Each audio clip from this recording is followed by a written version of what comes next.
me. What do you want to do tonight? The same thing we do every night, Pinky. Try to take over the world.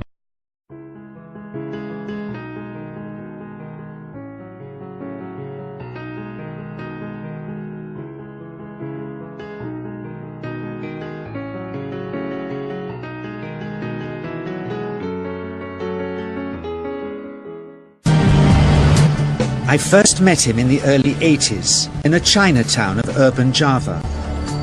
He didn't want his real name or address revealed, so we called him DJ for Dynamo Jack. He was only a healer, he said, but he did direct a powerful energy generated from his own body into his patients.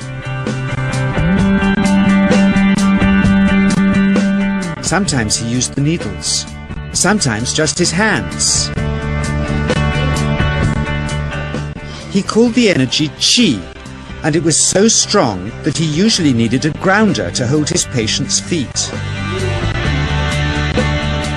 For years we followed him around Java on his healing rounds, pleading to be allowed to film him, but he always refused, saying his powers resulted from a type of meditation with an ancient tradition of secrecy.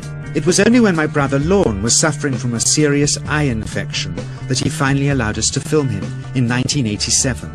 It was nothing like any acupuncture I'd ever had. I was getting really powerful electric shocks and couldn't control my movements at all. Yin yang, positive and negative, you know. And my positive from here and my negative from here. And we meet together, this can get like electricity. And is this because you're special? You have a special sort of it's meditation every day. It's meditation that does it? Meditation every day. Like you can touch me, like this. It's nothing, okay? It's my burn. Just like this. For our sound recordist, it was also a shocker.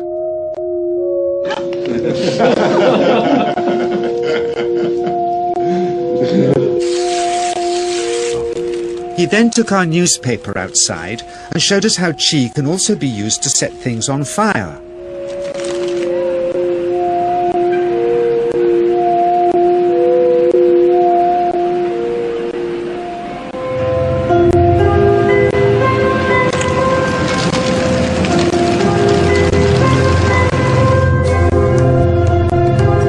When he heard we'd shown this footage in public, he was very upset and refused all our future efforts to contact him again. As the years passed, we sadly resigned ourselves to never seeing him again. My brother Lorne never did, for by 1997 he was already dead, when I again found myself with DJ, now treating me for an eye problem. But it wasn't this that brought me back. He had tracked me down out of the blue and invited me to tell me a story. He had just returned from 2 years on a deep meditational journey, alone in the heart of Borneo.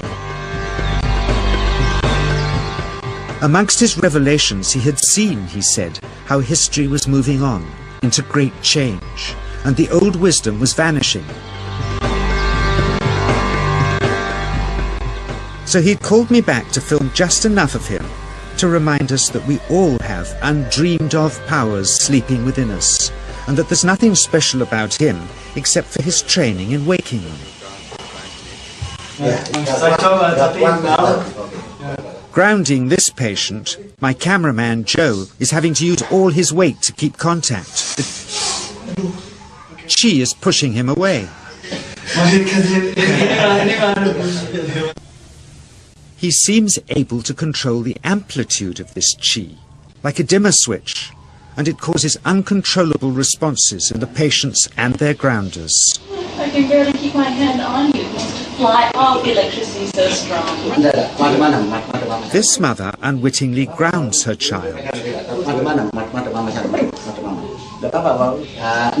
He won't sit still, so she's asked to hold him and grin and bear it.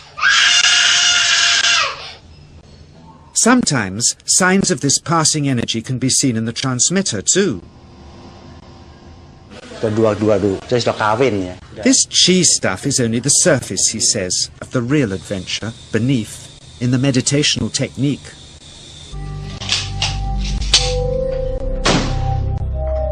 Projecting chi from the palm of the hand can also be used to resist rifle pellets, he says.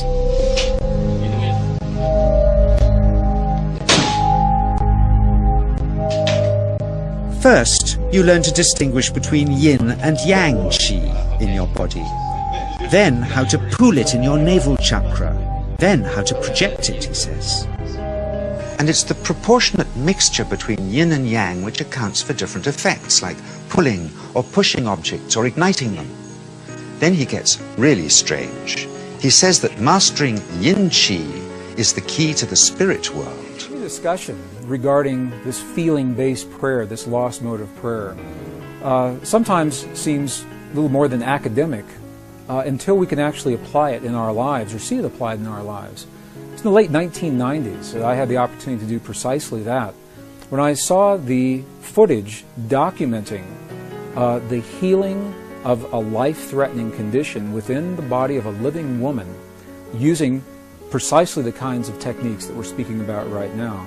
For me, it was this kind of information that took this lost modality of prayer out of the realm of academics and into something that was very real that we can apply in our lives. I had the opportunity during that time to see some video footage of the healing of a 3-inch diameter bladder cancer inside the body of a woman who, by Western medical standards, had been diagnosed inoperable. She had gone, as a last resort, to a medicineless hospital in Beijing, China.